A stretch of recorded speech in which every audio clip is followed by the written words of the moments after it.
जय हिंद साथियों। आज हम विज्ञान की श्रृंखला के अंतर्गत क्रांतिक ताप को पढ़ेंगे। विज्ञान की श्रृंखला के अंतर्गत क्रांतिक ताप को आज हम पढ़ेंगे। और देखिए क्रांतिक ताप क्या है। क्रांतिक ताप को इंग्लिश में बोलते हैं क्रिटिकल टेम्परेचर। क्रिटिकल टेम्परेचर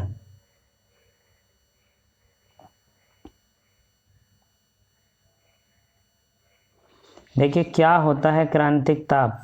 क्रांतिक ताप की अगर बात की जाए तो क्रांतिक ताप वह ताप होता है। देखिए उदाहरण के तौर पर हम समझते हैं, ये हमारे पास कोई गैस है, ये कोई गैस है और इस गैस का एक निश्चित ऐसा टेम्परेचर होगा, एक ऐसा ताप होगा जिस ताप पर, जिससे कम ताप पर, इससे कम ताप पर, ये एक निश्चित ताप पर ताप होगा, इससे कम ताप पर अगर हम इस गैस पर कोई दाब डालें तो दाब डालने पर ये गैस जो होगी एक द्रव का रूप ले लेगी।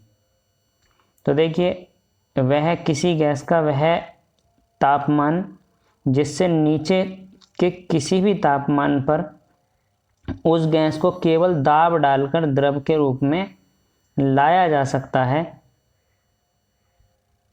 उस ताप को क्रांतिक ताप कहते हैं। देखिए ये वाला जो ताप है एक बाउंड्री लाइन है, इससे ऊपर अगर आप ताप डालेंगे तो वह द्रवित अवस्था में नहीं आएगा, लेकिन इससे कम अगर आप ताप डालेंगे तो वह द्रवित अवस्था में आ जाएगा। देखिए अगर मैं बात करूं CO2 गैस की, तो CO2 गैस का जो क्रांतिक ताप है वह है 31.1 डिग्री सेल्सियस।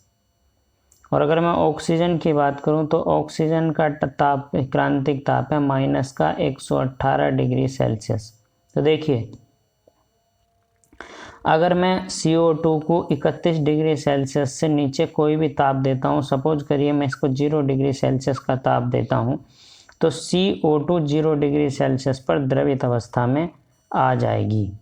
और अगर मैं ऑक्सीजन O2 को -120 डिग्री का अगर टेम्परेचर देता हूं तो ये उस परिस्थिति में ही द्रवित अवस्था में आएगी। देखिए क्रांतिक ताप उस ताप को कहते हैं जब कोई गैस उस ताप से नीचे के ताप पर द्रवित अवस्था में दाब लगाने के बाद द्रवित अवस्था में आ जाती है, उसको क्रांतिक ताप कहते हैं। धन्यवाद।